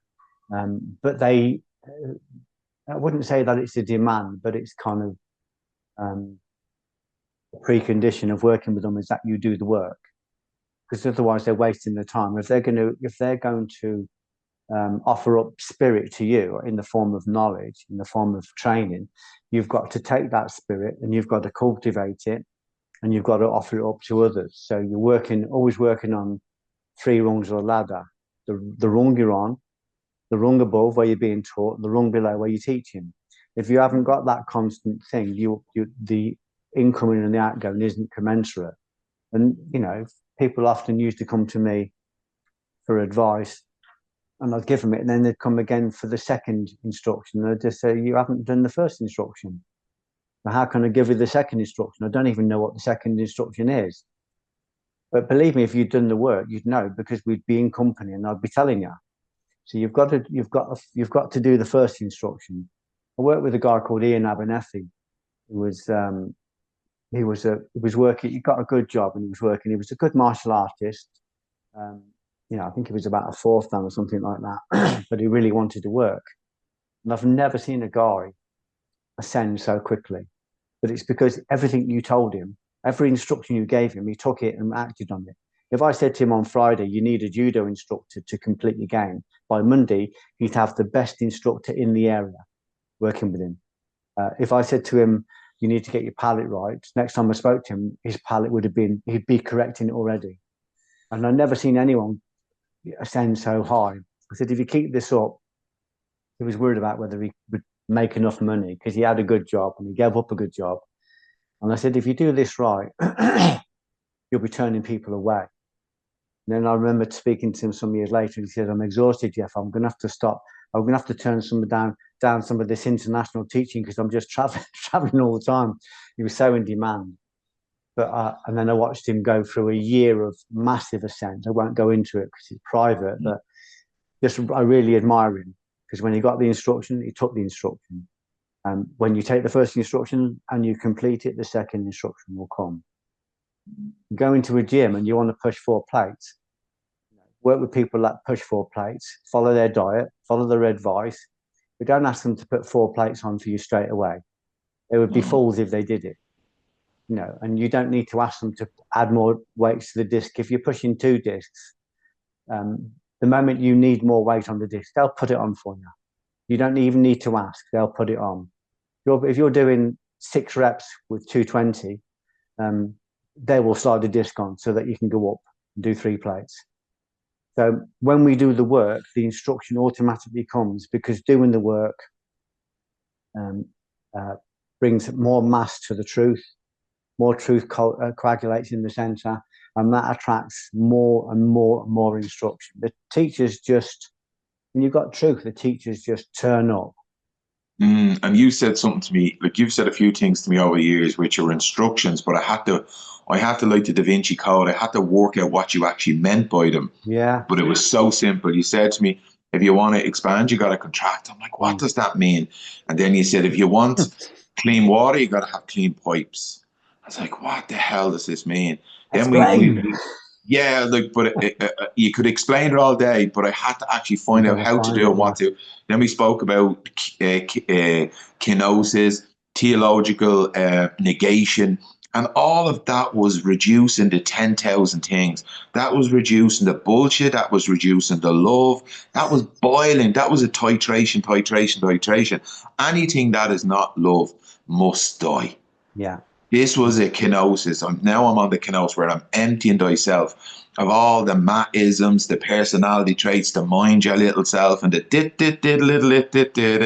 you know, like it's all just smoke and mirrors. A game, it's an illusion to that was hiding love from what it really is. We're hiding God. And I actually get it now. There's still obviously there's parts I can of hear it. it, Matt. I can hear how clear it is for you. And the messages always come in a concept nucleus. They always come in a seed, and your job is to receive the seed with trust. You know, you don't need to understand it necessarily. You don't even need to believe it. You just need to trust the source. And if the source is good, the source will be living what he's giving you. And you go, "Oh, this guy's living it, so I'm gonna try it." And then you be the proof of it yourself. So I'll give you something like that's perhaps like a zip file, and your job is to figure out how to open that zip file, and make that abstract information into a comprehensive truth, and then you own it, which you clearly do. And then it's just a matter of going, "Oh, this is good. I like this, so I'm going to do this more." Are there any areas where am I? Where am I? You know, where am I still carrying weight? Where am I still carrying the lie? Where am I? Where am I? You know, where are the places that I'm not looking at? But generally, like I said, when you're doing the work, they will present themselves, and they present themselves as an energy that is there for you to convert. I haven't created a prolific workload, um, you know, because I didn't have problems. I created a prolific workload because I converted all of my chaos, all of my violence, all of my pornography, all of my excesses. I converted it into bodies of work. If you pick up any of my books and you hold it, you can feel a completeness in there because it is a conversion of a negative energy into a positive energy. I'm literally converting the light that's in the darkness. So the light that's in the depression is converted into the fear book. And obviously, when I write the fear book and I'm working the fear book, you know, I'm learning to understand it more and more. I'm going to depths of knowledge. It isn't just about overcoming the fear anymore. It's about recognizing light in darkness and having the courage to stand in front of it and convert it. And in converting it, expanding and finding something else to convert and expanding. And once you create a really tight nucleus, like we said, it's just another simile, but once you create a tight nucleus, you will draw all the ingredients you need in order to make that nucleus more concentrated, a stronger nucleus. So the nucleus of an atom is something like 0.1% of the volume of the atom, but it contains 99.9% of the mass. And it's the mass that attracts, you know, it's the mass that is the attractive force. So we want to get rid of the volume and increase the mass. But when we increase the mass, the consciousness expands like a black hole. The tighter the black hole is in the very center, the wider its event horizon. Of course, as its event, anything that touches the event horizon of a black hole gets sucked into the black hole. And that's what we do. So suddenly we are, you know, our event horizon is really expanding. Our consciousness is really expanding. And suddenly we're in the company of Neil Adams. And we're taking in, I've got like, I don't know, 15 or 20 internationals in that class, each of them giving me information that's coming into my nucleus and, you know, enabling me to convert the negativity that is in me because I can't stay in the class if I'm too fearful and converting it into light. And what Neil gave me, what those kids gave me in that class, I feel with me now. It's a permanent material. You know, it's with me forever. It's a certainty, a yaqeen, as they say in Islam. So as I'm talking to you now, I can feel that. If I held you in a wrestling pose or in a judo grip, I can feel it. It opens up as soon as it's there. It's a knowledge, it's a certainty that I will never lose. Even if I'm not training, I won't lose that certainty because it's permanent. And then I can pass it on to other people. I can use it as a demonstration piece if I want to, but mostly it's just about knowing it, knowing it's there. So then wherever you go in the world, that truth is there. And like if I hit a pad, whether I'm hitting a pad in Coventry or in Las Vegas, when I hit a pad, people know there's truth in it. And I'm not just hitting a pad to hit a pad. I'm hitting a pad and using the rhythm of hitting a pad and the repetition of hitting a pad to go into the abstract. And if I'm hitting that pad in the room full of 200 black belts, they will go into the abstract with me. In other words, what I'm doing is I'm using rhythm to take myself outside of linear time and space, and I'm going into this other place where, and when I come back from that other place, I will bring knowledge with me. For instance, I'm doing pads in Coventry with a friend of mine called Wayne, who's a brilliant pad man. He's a really good guy. He was a debt collector. And we normally have a little room that's closed away and it's private, but this time they were repairing the room, so they've stuck us in this big hall with curtains. But over here, there's like badminton players and people doing all sorts of other sports, and we're in the corner doing our bit. I call Wayne out and I'm saying to people, we're doing the pads. I said, somebody suggested that you won't find God through a focus pad, pejoratively, attacking me. And I'm laughing because I'm thinking, it's exactly where I find God. Just let me show you. So I'm holding the pad for Wayne, and he's going boom, boom, boom, just this rhythm, boom, and it's going crack, crack, because he's got a perfect punch, crack, crack, crack. And we've got this rhythm going, and suddenly there's not me and Wayne and the room, there's no room, there's just me and Wayne. And then suddenly there's not just me and Wayne, there's just an energy. And the rhythm is powerful. And when I stop, I look around and everybody in the room has stopped. Even the badminton players have stopped, and they're all just staring at me. I am the stalk in the middle of the room, and they are all being drawn into my center. The next day, Wayne was so affected by this feeling that he gave up his job as a debt collector. Now works in social services, in the probation service, helping kids to find their way back to love. He's a great man, but that one thing transformed him. One thing. He felt the abstract once and he was changed by it. So God's in everything. He's omniscient, he's omnipotent, he's omnipresent. If we're doing the paths right, we can find him through the paths. So it's every. I remember I used to be a bit embarrassed about this because I didn't understand it, but I'll be traveling around the country telling truth. And I'd be sitting in front of an audience, I was doing book signings, and I'd be sitting in front of an audience and there may be 30 or 40, 50 people there. And I'm talking and I'm like I am now. I'm animated and I've got the spirit coming through me. And I suddenly stop talking and everybody in the room is literally leaning forward into me. That's not leaning into Geoff Thompson. That's leaning into the nucleus of the nucleus that Geoff Thompson has created in order for God to come through and come out. They're leaning into it. Powerful.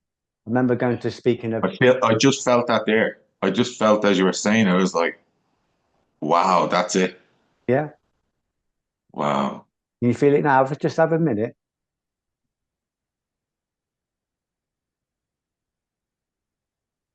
Palpable, isn't it? Palpable. I'll tell you an example of that happened yesterday. But carry on there, Geoff. Yeah, I'll go to talk in a Cat A prison, and it's Cat A. It's like the most secure prison in Britain, and they're all lifers. And I go in, and I've never felt such nerves. The guards and everybody when they're taking me through the prison to do this talk to these prisoners, you can feel the tension, you can feel the fear. When I go in, and it's like Monsters Inc. It's people like me and you. It's faces, it's tattoos, it's scars. And I'm going in, and they're looking at me. And they're going, "Well, who's this?" And then I see them whispering to each other. giggling, what's he going to say? But they don't realize, Matt, I'm not turning up. I'm bringing the Holy Spirit with me. I'm bringing the dove with me, and I'm asking the dove to speak through me, be my counselor, be my advocate. And I'm talking to them. And by the end of it, because I'm saying, look, I'm like you. I said, I'm no different to you. I said, you've used your observing eye to create a prison. I've used mine to create a castle. I've created freedom. I said, but I was the same as you. I said, it's only by the grace of God that I didn't end up here. And I'm here to talk to you because of that. I'm here to tell you my truth. You're here because of perception. And I'm not here because of perception. I changed my perception, but you can change yours as well. And it was the same thing. All of these people that may have seemed skeptical suddenly were leaning into me because they hear truth. And they understand it, Matt. You would think that they wouldn't understand it, but they understand it. So how do we change our perception? What can we do? And you don't go in there and go, well, I'm going to do this and I want to monitor it, see what happens. You go in there, you plant the seed, you move away.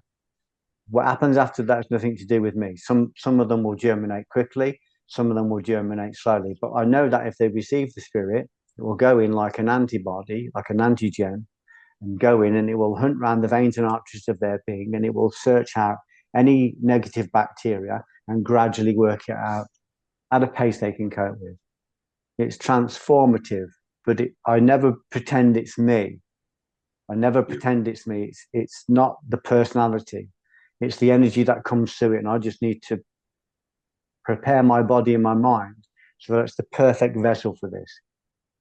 So if people suddenly go, it's a beautiful play you wrote, and I go, well, thank you, I really appreciate it. I'll pass that on, because believe me, it just came through me. It came through me, it came through me in a rush. It was the muse that came through me, and I just put it to the paper.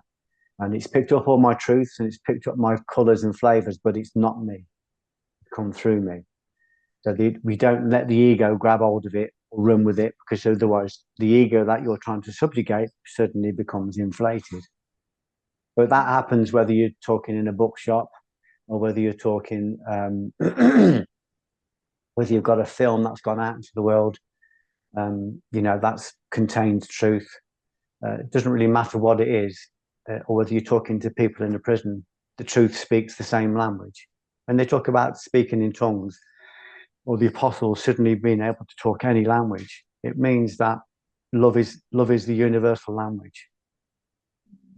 As we said earlier on, love is not a subtle argument. The door there is devastation. Yeah. You were going to say about something that happened to you yesterday. Yeah, I read there's two things. This book, I've picked this up probably 6 or 7 times to attempt to read it. I've only read it.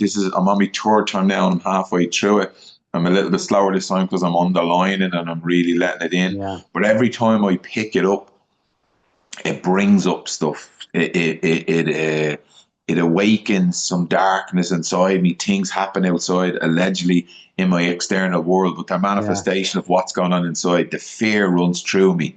Like when I first picked this book up in 2021, my life changed. Like I fell into a deep world of depression, anxiety, panic attacks, as you helped me navigate through that with love. So it doesn't come without its risks, this work, this light, if you really invest in it. So this has brought some stuff to me and brought up a lot. But the level of darkness that it has awoken cannot be measured to the amount of light and love that I experience right now because of this. It's immeasurable. That's so good. You've spoken about falling into the kingdom of God when you met that man that was homeless on the street, and it's a beautiful story and it's lovely, and I'm like, what is that? What does that look like? How does that feel? What's going on there? So I was in my ma's yesterday. My dad passed over a year ago last year, or in 2024, and she was having a difficult day yesterday, and the amount of love that moves through me from my man now in comparison to days gone by, because we've had our differences, is incredible. But she was having a difficult day, and I hugged her and I says, I love you, you're safe. And I said, I need to go somewhere, I'm going to go get some, I'll be back to you. And I was walking away and she says, Matt, and I said, what, Matt? She goes, can I have another one of those hugs? Fuck, Geoff, fuck, man. I says, Matt, I'd love that. The amount of love and actual gratitude that I experienced and fell into in a Yeah. moment, was like, that's the kingdom of heaven. That's the Yeah. kingdom of God. That's And it. I It's held as that. simple as that. And I was so grateful that this lady that they call me ma, which she's not me ma, I hugged her and I says, Ma, I love you. Thanks for doing this. Thanks for allowing me to love you. And I walked away and I was in floods of tears, Geoff. Yeah. But just from love, I was like, this is what the kingdom of Yeah. heaven feels like. Yeah. It was a glimpse into that world, but it was everything in a Yeah. moment. Yeah. That's powerful. I love that. And that's it. It's in those simple things. It's in the simple things that we bypass every day, looking for, we trip up over it and then walk away as though nothing happened because we're looking for something grand, something, something massive out there. I remember saying to Sharon once, I've got to write a film that touches millions of people. I've got to do something massive. And she put her hand over the table and grabbed my arm and she said, Geoff, when you spend half an hour on the phone talking to a stranger through depression, she said, that's global. It's never going to get bigger than that. I remember being in Leicester Square and I sat eating a bit of pizza outside a restaurant and I look across and I see this guy rummaging around the bin looking for food and I'm overwhelmed with compassion, overwhelmed. I don't even remember leaving Sharon. I'm just suddenly at the bin with this guy with my pizza from the table. And I said to him, are you hungry? And he didn't even speak, he just nodded. And I said, would you like some food? And he just nodded and I gave him my food. And I went back. I felt such love, such overwhelming love. I felt it was Christ in one of his very many distressing disguises. I came back down and I've never thought about it. I just went back and sat down and Shannon said, it's never going to get bigger than that, Geoff. They're the things that are easy to miss, but the opportunity for them is there every day. I remember going for a meeting just up from Piccadilly Circus in London, just out by BAFTA, just right outside St. James's Church, actually, which is a place I love. And I'm waiting for this very important meeting and, and I've got to be on time and all that kind of stuff. And I suddenly look across and I see this kid, sat, freezing, blue hands. I don't know, she was probably 17 or 18, but she looked like she was 15. She looked like my own daughter. I just felt overwhelmed. They call it a theological infusion of grace or a supernatural infusion of grace. So it's not your own, or a supernatural infusion of compassion, or a theological virtue, sorry. It's all of those things, but it just came through me and I felt overwhelmed. And I went down and I crouched down by her. Matt, the love I felt that went between us. There was an intercourse at the highest level. And I just wanted to pick her up and take her away. And I said, are you okay? I give her some money. I said, are you cold? And she just nodded. And I took some gloves out. I always carry spare pairs of gloves in the winter in my bag so that I've got them. And I give her some gloves and she couldn't put them on. Her hands were too cold. So I was literally putting on them myself. And I saw my daughter in her face. I saw all my daughters. I saw my son. I saw my friends. I saw my family. I saw God in her. I saw everybody. And I just remember thinking, I've got to go to this stupid meeting, this fucking stupid meeting. And this kid, how can I leave my own child on the street? How can I leave this kid here? How can I leave her here when, it was overwhelming. It was so beautiful, but it gave me a glimpse of heaven again. And it was saying to me, that's why I'm telling my stories. That's why I'm writing my stories.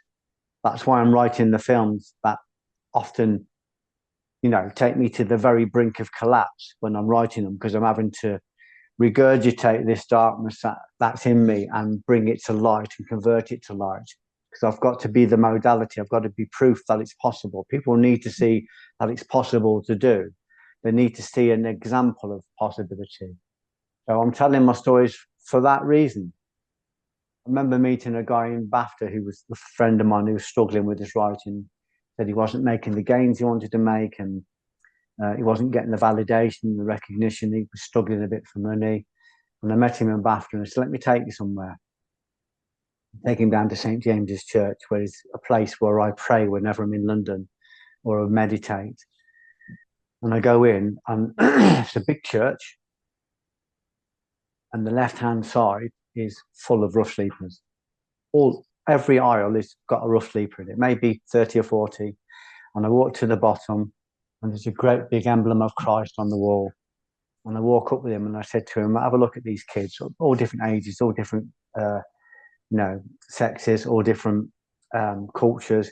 And I said to him, why do you think these kids are here? And he said, I don't know. I said, they're here because they've heard the wrong story. And they've acted on the wrong story. They've believed the wrong story. And their observing eye has observed the wrong reality from that story. I said, our job, I said, listen to me, our job is to tell them a better story. Not just a story that we've plucked from the sky, but a story that we've lived. Our story. I don't need to tell Matt's story. I might use that to annotate what I'm doing, but I need to tell my story from my truth. I said, our job is to tell the truth. And when we tell the truth, I said, it will be enough to serve God and to serve everybody else. We only need to have a mustard seed of truth. And it will be enough to sate God, to please God, and to please everybody else. Because if it pleases God, it touches everybody. I was told, because I used to get overwhelmed by the homelessness in London and wasn't quite sure how to deal with it. And I spoke to God about it and I said, this is killing me every time I go to London. I don't know what to do. I said, I don't know how many times to stop. And he said, Geoff, this isn't your lane. He said, there are kids out there who are doing this. This is what they do. Your lane is to sit and write. He said, if you're in London, take a bag of coins with you, put them in your pocket, and where you can, just offer a coin, offer a prayer, offer a smile, say hello. But your job isn't to take these kids off the street and put them in a hostel. There are people in London whose raison d'etre is to do that. Your job is to cut away all the subsidiary routes and just serve from where we've asked you to serve, with your writing, with your oration. Then you are freeing kids from the street, because at some point, somebody at some time is going to pick up that book and it's going to be transformational. That's your job. So stay in your lane. And it's a really important thing to hammer home for people. Why are we here? What are we here to do? And being very clear about what we're here to do. You okay? Yeah. Sorry. I thought you might have had technical difficulties. No, it's okay. about understanding what we're here for and what we're here to do. And that's really, really clear. And what's something that you've said here is really important. And I heard this, I'm doing a training called End of Life Doula. And a lady spoke about, we are the medicine that we bring. Yeah, I love that. We have to live this. If I stood up on my dad's eulogy and I said, love is everything, everywhere, everyone. It's all it is. I now have to live that life. Yeah. You know, when we go into a prison, we go into a school, we go into a relationship, we meet someone on the street, a homeless person.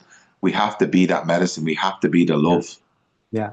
Otherwise you're not turning up. I always say to people, if you're going to go and do something for somebody, unless your heart is in it, unless you feel love, don't go, because you're not there and nothing will happen. I remember telling the story about my mom. I had, when I was younger, I had conflicts with my mom.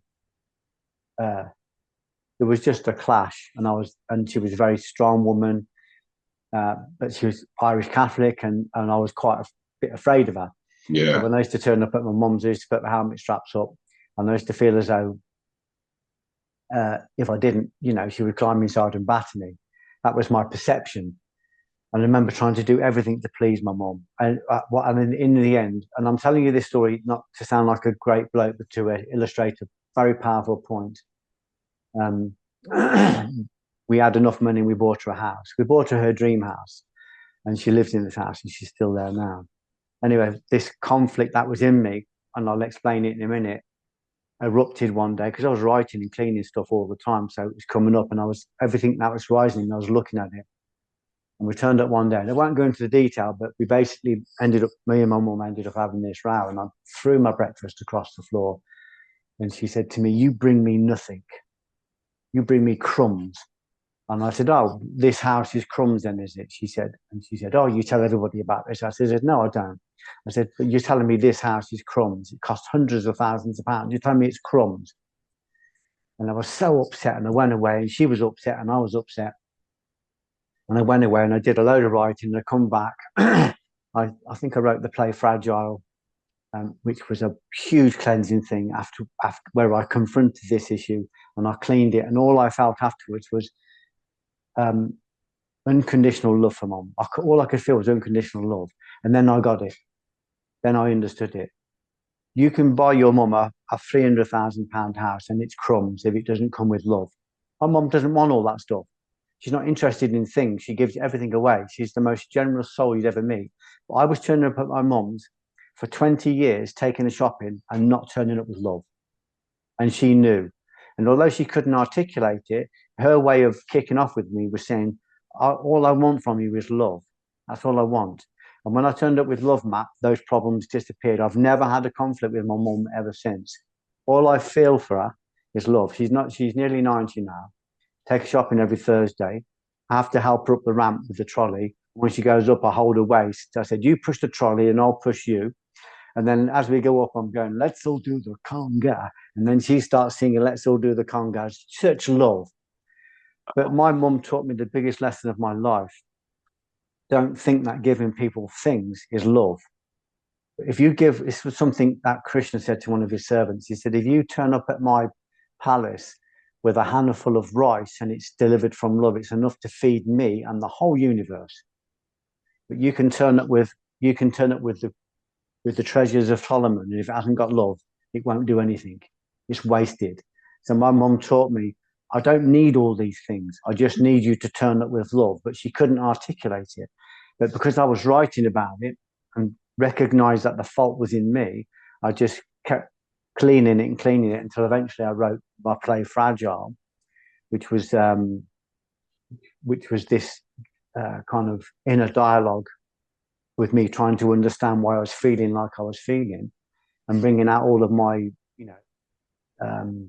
pathetic complaints so that God could look at them and he didn't even need to disqualify them. They disqualified themselves the moment I spoke them. And afterwards, just this expansion. I mean, Fragile is a dense golem of darkness. Everything that's ever, I don't know if you've read it, Matt. Have you read Fragile? You gave me the book. It's not the monarch. Is that the monologue? Yeah, with the guy of the man in the boxing. No, that's pyramid text. So Fragile. Yeah, I've read Fragile. Yeah, well, it's every darkness, it's every golem, it's every demon that's ever blackmailed me, that's ever told me that I'm a deviant and that the world would hate me. And if they knew what you were really like, it was the hardest thing I've ever written. I wrote it as a stage play and put it on in Coventry and audiences for 2 weeks. And then it went international, helped me to clean that. It was so powerful. But because I cleaned that map, because I took that darkness and brought the light out of it, I can't tell you how much I expanded. I just kept hugging my mum all the time. Any adversity, any negativity that was in me was gone. It was in that book. It was brought to light, and it became a light itself and expanded. Then I wrote about it again in my film Romans that I did with Orlando Bloom, and just has a miraculous effect when you're able to look at your darkness and convert it into light. That which is illuminated, that which is exposed to light is illuminated, and what is illuminated itself must become a light. So we're releasing the light from the darkness, not despite the darkness, but because of it. And this love, and I feel it. You can obviously feel it when I'm talking now. So you can. I turned up at my mum's house with a BAFTA. Didn't touch the sides. I've got this for you, Mum. Look at what I've done. I want to please you, but I wasn't bringing her anything. I buy her a house. It's not enough. When I turn up with love, with nothing else, just love, and when I go and do a garden and stuff like that, I feel high as a kite afterwards. I recently just rebuilt a wall in her garden for her, and I came away. I was floating because there was such love in it. I could feel the love in the bricks, in the molecules in the bricks, in the muck. I could feel it in the tools. I could feel it in the shovel. It was in everything. I mean, in a very real way, everything was communicating with me. We did a couple of things the other day for my mum and then for Sharon's mum because her dad's not very well. And we came back and we heard this rattle outside the house, and I came outside and there was fireworks lighting up the sky outside of us. And it was the universe speaking to me and saying, that's what you did today. That's it. It doesn't get bigger than that. You stand and spend 5 minutes with someone from a place of love, and you buy them a cup of tea, irrespective of all the political stories that you hear about rough sleepers and all the rest of it. You're looking at someone in deprivation, even if they're criminals, they're still in deprivation, and you're giving them a moment out of time with love. That's enough. And there are opportunities to do that every single day. But don't think that these big grand gestures make any difference. We put on our charity coat twice a year. It makes no difference if it's not coming from a place of love. We've got to feel it. And then the smallest thing will have a transformational effect. Like what Jesus did with the loaves of fish, that wasn't done out of fear or trepidation. That was created by love. Yeah. And Yeah. like that moment I had with my mom, that hug, Yeah. that was the purest form. And those moments, if we're willing to wake up to them, they're available all day, every day. Every But day. we're in an illusion by the glitz and the glamour and the bells and the whistles and the Yeah. 10,000 things of the day, as the day Shiny speaks about. keys everywhere. Look at this. Look at that. And none of it does it. None of it does the job, does it? But, No, nothing. Like I've took all the drugs in the world, I've drank all the drinks, and I've never experienced something that I experienced yesterday. That I'll never forget that. That makes you want to do it all the more, doesn't it? Oh, like I'm so invested in this. My life is dedicated. Like I'm reading this book and I'm on the part of the divine covenant, where you said you go all in, like all in, and all the other stuff has to go. I'm now at a place. With all the negative stuff, and you create one covenant with love. That's all it is, as you said in the book. Love for love, God for God. Yeah, that's the exchange, and it's beautiful. And then we just remove all the things from my life that aren't love. There's a lovely story I read many years ago about a guy they called him the Secret Santa. And he said he was a businessman who was quite successful, but he said he was coming across the bridge over New York, over the New York River. And he said it was winter, it was a couple of days from Christmas. And as he was coming over, he got to the toll road and he thought, it's Christmas. And he took out $10. This is like 40 years ago. And he gave it to the girl as a tip. And he said she burst into tears. And he said because to her, it was everything. It was a lot. And he said he was so overwhelmed by the exchange of emotion that he just thought, I want to dedicate my life just to doing this. So he became really successful in business. And every year he would dress up as Santa. No one knew who he was. And he would go out and he would give out gifts and give out money and do all sorts of things, all from a place of love. He just wanted to experience love again and again and again. But he said for as little as $10, he said, I felt everything all at once. I love that idea that you go, oh yeah, I want to replicate that. Every opportunity I get, I'm going to do that. I'm not going to announce it. I'm not going to talk about it. I'm just going to go out and I'm just going to do it. I'm just going to do it. And I think you should be doing it so many times that when it comes back to you and someone said you did this for me or you did that for me, you forget, because you're doing it so many times in so many places for so many people, because so many opportunities are being given to you to serve. In Judaism, they would call the people that you serve, they would call them charity carriers. They allow you to earn divine credit. So the two rabbis are in the street looking at a rough sleeper and they go, let's be the first person to put food in his bowl and earn divine credit. He's a charity carrier. So everybody we serve is a charity carrier. They allow us to invest the spirit God has given us into a place where it's going to perpetuate. And of course, that returns to us. But it returns to us so abundantly and from so many different places that we never know where it came from. We just know that it's gone out and it's returned. But the opportunity is every single day. And of course, the opportunity not to be unkind, not to gossip, not to,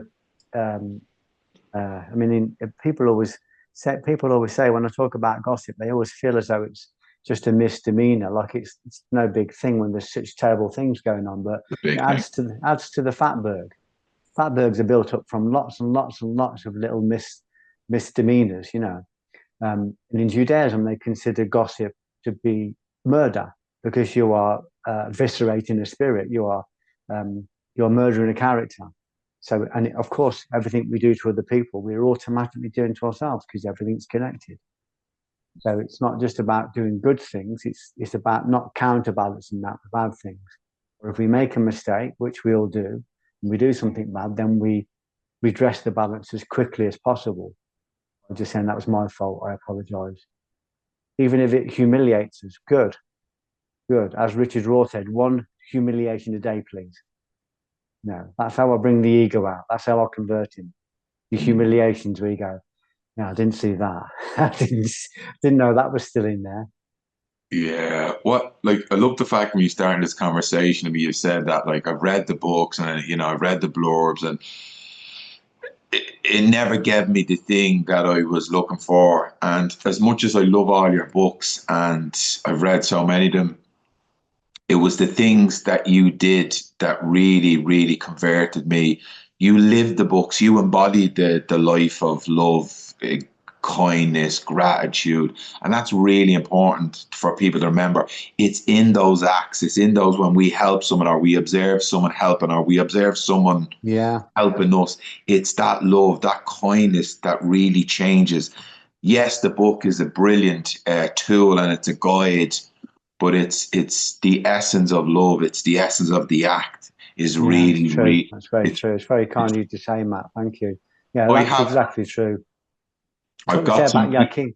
Sorry, carry on. Keep going. It's okay. Well, they say about Yakin in Islam, they talk about Yakin is an attribute of God. It's one of the 99 names of Allah, of 99 names of God. And Yakin means certainty. It means the truth is undeniably right in front of you. But Yakin has 3 levels. One is intellectual proof. So you might read a book or see somebody else do it, and that's proof it's possible. Second is the belief that it's possible for you, because we might go, oh, Matt did it, but Matt's special. But what God is saying is that, or what Christ says is that all of the things I do, you can do and more. So when we get to the point where we go, yeah, if it's possible for Matt, then it's possible for me. That's the second level of Yakin. When I acknowledge that it is possible for me if I do the work. And the third level of Yakin is when we actually do it. When we actually do something and we be the proof of it ourselves, then we have the certainty. We have that divine attribute. We have that truth within us. And that never goes. That's one of the permanent materials that we never lose. So often our job is to give people proof of possibility, first proof, so that they can build second proof. And the first proof might be with our book, with our conversation, with somebody witnessing you doing something. That's first proof. And people used to say to me, I grew up with people who knew I was ordinary and knew I was a failing kid and knew all of my positives and negatives. Then when I published a book, even my best friends were going, oh, yeah, but it's different because you're special. And I go, oh, that's interesting. I wasn't special yesterday. No, I'm no different to you. I'm confronting things and I'm doing the work, but I'm the same as you.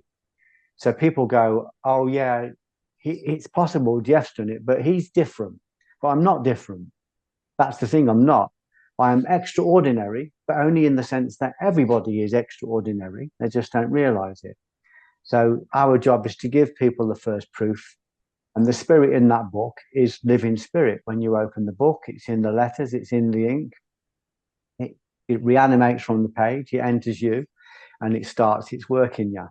And it will go in and start to move stuff. And it will go, you want to grow and you want to be better. Let's convert. You've already got the light in you. Let's convert it. It's at the moment, it feels like darkness, but we want you to look at it and embrace it. Confess it if you need to confess it. Atone it.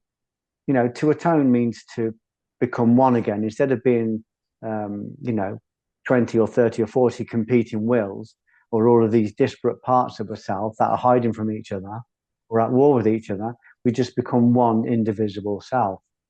So when that darkness comes up, it's inviting us to oneness again.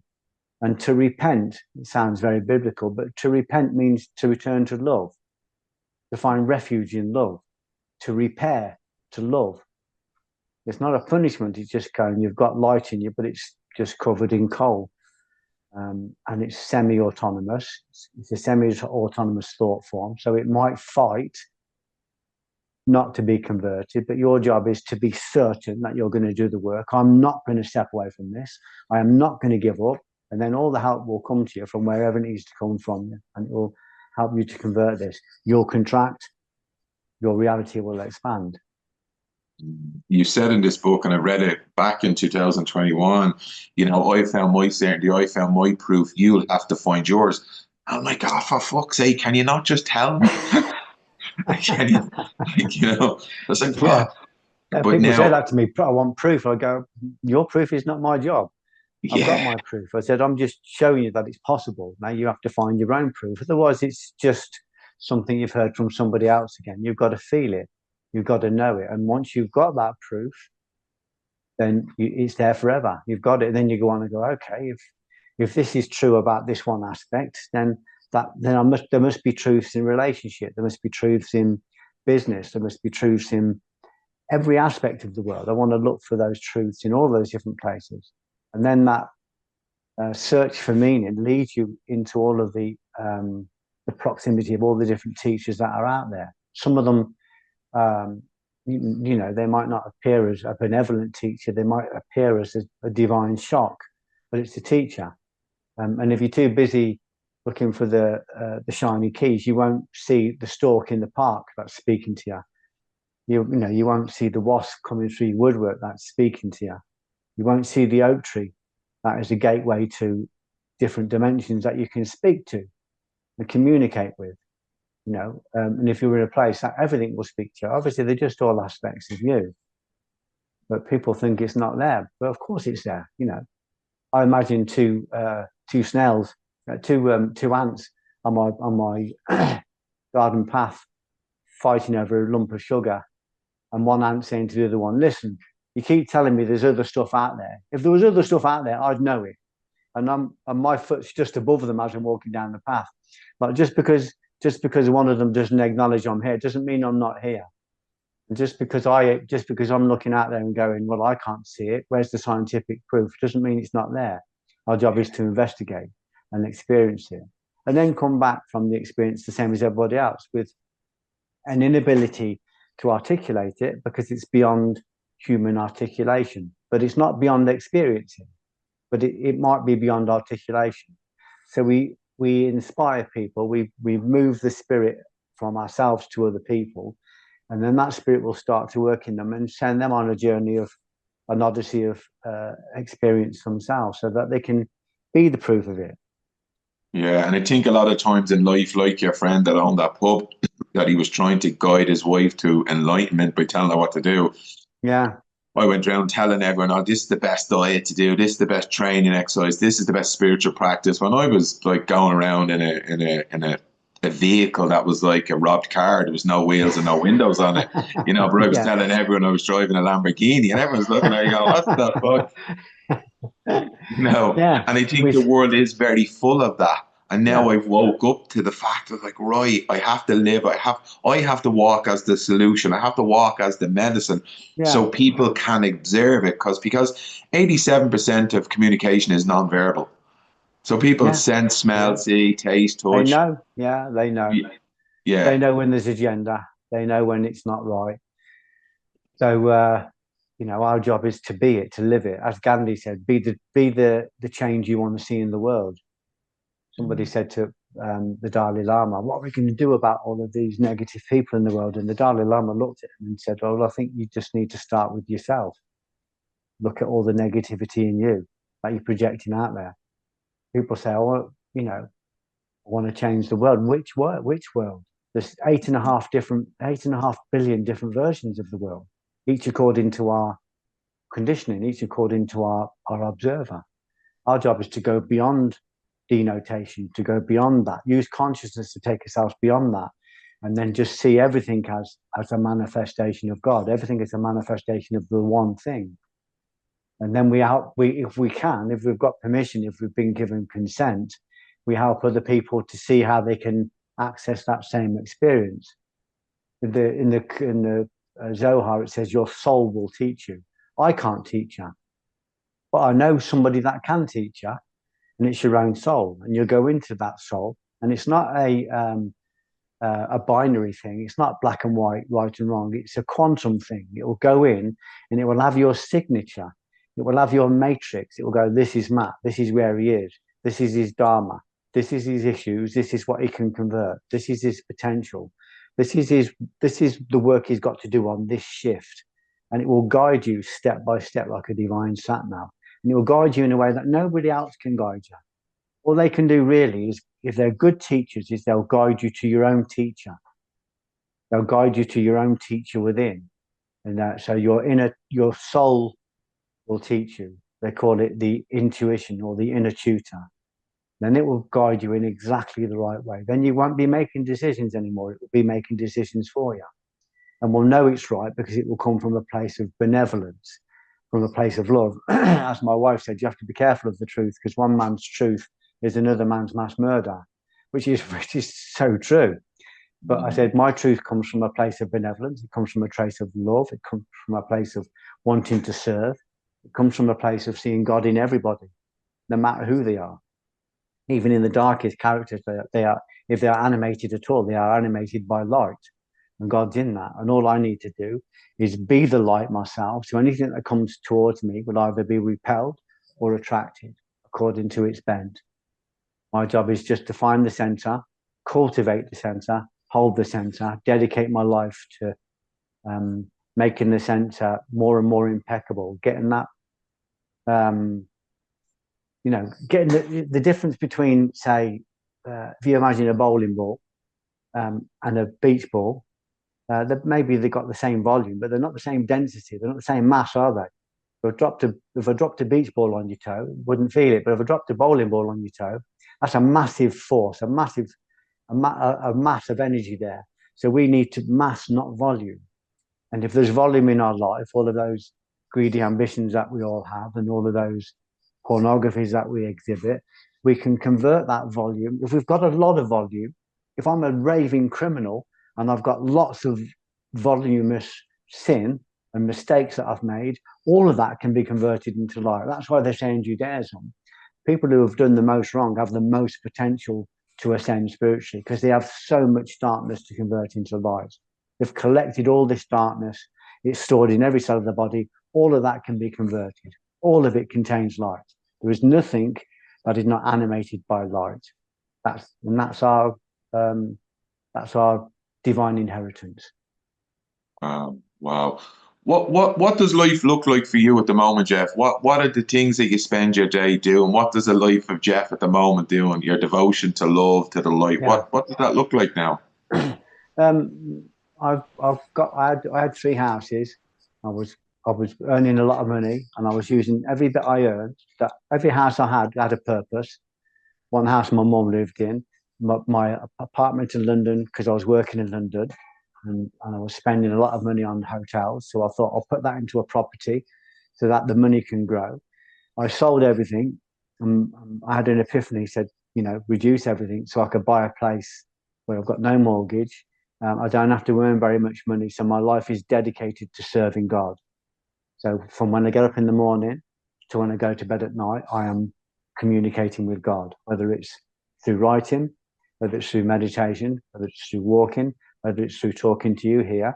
There is nothing in my life now that isn't dedicated to serving God. Even if I go for a coffee, in my mind, I'm thinking, who's God going to put me in front of today? So at the moment, I'm working on a book that I've been working on for about 4 years. And I'm working on I did the film Angel on Oxford Street. Mm-hmm. So that's going around the world now. I'm working on a new film called Flowers on a Friday, another metaphysical film. A short animation, so I want it to be short. I want it to be lacking in volume, but concentrated in mass. I want it to be pure truth. So we're working on that at the moment. And the book I'm writing is like a massive download. I told you I bumped into that rough sleeper on Oxford Street, and I wrote a film about it. Well, that film triggered a download of information that's still going after 4 years. I've written 1,100,000 words so far that are just coming through me. And it hasn't just come through me like I'll put it to the page. As it's come through, it's been like a routing army coming into town. Any residue of negativity that's been in me has been surfaced, and I've had some really difficult times with converting it because it's been overwhelmingly, an overwhelming energy that where a shadow's been, the energy going into me has shown me a shadow, and it's been a shadow that I've been carrying for maybe 50 years and not really known. But when it's exposed, I do know. Of course I knew, but it was hidden in plain sight. But it's a massive energy. It's had a long life in me. It's probably got a residue from previous incarnations. And my job was to sit down. It took me 2 years to clean that through writing. I let it come through me as the writing. So it's what Gurdjieff would call a second shock or a second kick. So I'm lacking energy to finish the book. And suddenly this golem is shown to me, and it's terrifying. And I have to sit down in the middle of that turmoil and write it to the page, write everything, confess it, bring it to light, illuminate it, make it into a light. So I've been working on that for the last 4 years, and we're just going to this new film now. But because this film is contracting me, I'm expanding all the more, and I'm seeing the effect of that when I talk to people. When I work with people, the books that go out into the world, I'm seeing the effect of that. I'm seeing the effect, and I'm seeing the responsibility, and I'm seeing the purpose clearer and clearer and clearer. And it's just about the same thing. It's just about anything that doesn't facilitate my service to God has got to go. It's got to be converted. So I want to be hench, nothing superfluous, like my right cross, hench. It's so close to the target you won't even see it move, but it does the job. There's nothing superfluous. There's nothing flashy. There's nothing exponential. It's just a hench tool, and I don't use it for hitting people anymore. I just use it, if I use it at all, I use it for creating a rhythm to take me into the abstract to connect to God. Wow. So everything is just about my service to love. That love is not a subtle argument. The door there is devastation. But as Rumi says, birds, in the same poem, birds make great sky circles with their freedom. How do they learn it? They fall, and in falling, they're given wings. This interview or this conversation, I've changed the podcast around. It used to be stories that have the power to inspire in spirit, but now I just want to speak about love. A conversation about love. That's where I'm going with this, and I couldn't think of anyone better to start this new journey off than you, Geoff.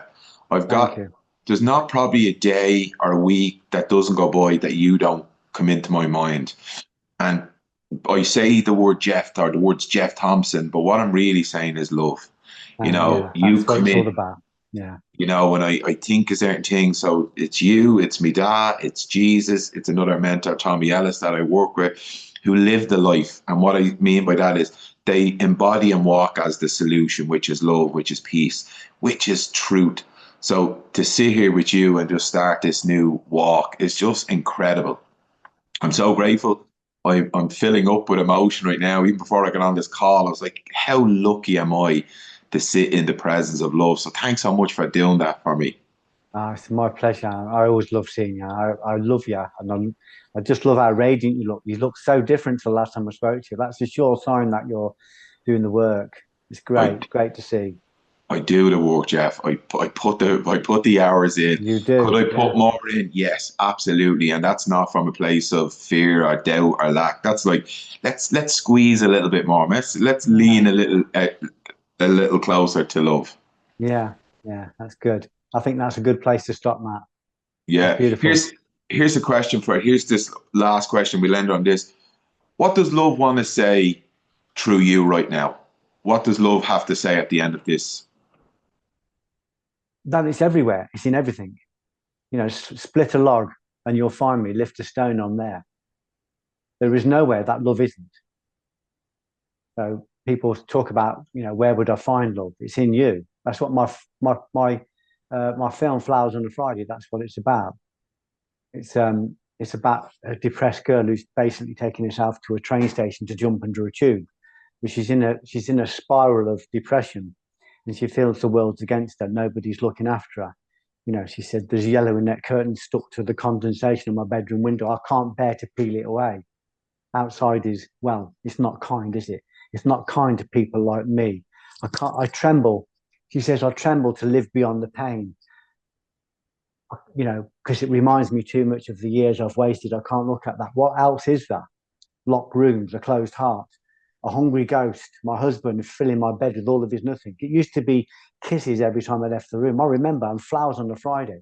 What happened to the pretty flowers? Crude ablutions and forgotten birthdays and soggy cornflakes and 20 ugly murders on the television news before breakfast and no flowers on a Friday.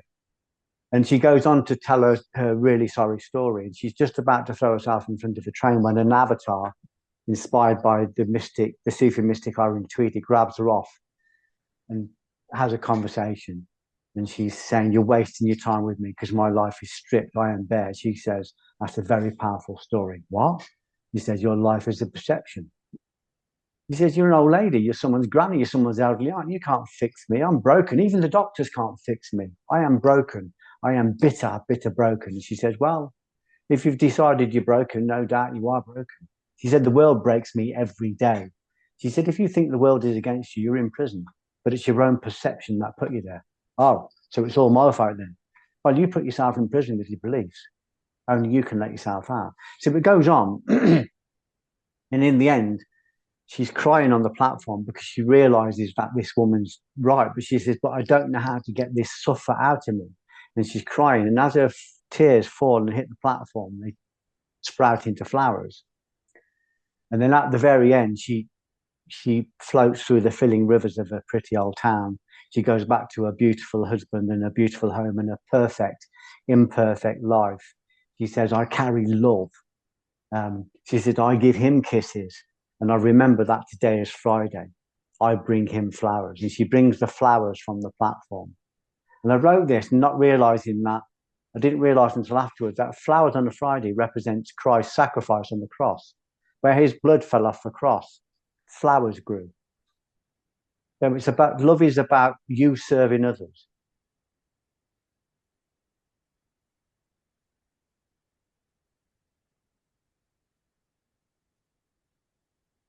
Today is Friday. Yeah, today's Friday. Remember that today is Friday. So I bring him flowers. I serve him, I serve them. This is what Christ said at the Eucharist. He's washing the feet of the apostles and they're going, oh, you can't wash our feet. He goes, you're not getting it. I wash your feet. That's what I do. I wash your feet. I'm here to serve you. If I've got light, then I'm going to give you that light. I've got an abundance of light. And for me to keep that light, I need to keep giving it away. So it's about us serving other people and not sitting around feeling sorry for ourselves, waiting for the world to serve us. Flowers on a Friday represents the sacrifice that we make for other people. And in sacrificing ourselves for other people, we are infused with an abundance. Love. The sacrifice to other people releases love. That's already in us. Everything breaks into love. Even the darkness in us breaks into love when we serve others. It's already there. It's there as a metaphysical force. It's also there as a physical force. The ions, the strong force of love. The ion is in the electron, in the dark particle, but it contains the memory of the whole universe since the Big Bang. The memory of everything, but from its own perspective. And it wants to join with other lights so that they can get lots of different perspectives until eventually they've got a full picture. And that's what they call the omega point. So it's just about every day is Friday. Every day is a good day to serve somebody. And the opportunity to serve people is abundant. Just don't look for anything in return. And when you don't look for anything in return, you'll be stumbling over the returns that come. I'm blown away, Geoff, as always. It's lovely to speak to you, Matt. It's lovely. Thanks so much for giving me your time. I love you. I love you, Bob, as well. I love you, man. Thanks so much for your time. Have a beautiful day. Give Sharon my love. And yeah, I'm speechless.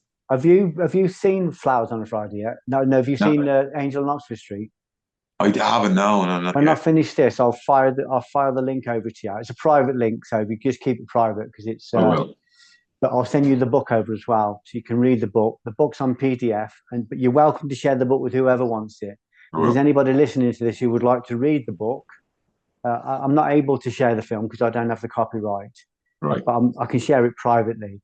I'm happy for you to share it privately with people that you know won't put it on the internet. But because it's with a distribution company, they don't allow us to do that. But Probably you can keep share. it I own all the rights to the book, so if anybody wants to read the book, you can send it to them as a gift from me. Sure. I'll fire it over to you as soon as I close this. Now I'll fire over a link to the film. Cool. And a link to the book so you can read the genesis of the film as well. Brilliant. And I'll put your links for your Instagram and your email. People want to go on the walk and tour with you. That you do in Coventry. You've got your other book, Notes from a Factory Floor, and there's another 40 or 50, nearly 50 books there for if you've got some spare time and you want to really delve deep into. If you're interested in truth, they say the only one that wants real change is a wet baby, but we'll leave that with you. It's true, yeah. Geoff, have an amazing day. Thanks. I love Matt. it. I love it. And I'll see you soon. Thanks, Matt. See you later. Bye. Bye, bye, bye, bye, bye, bye.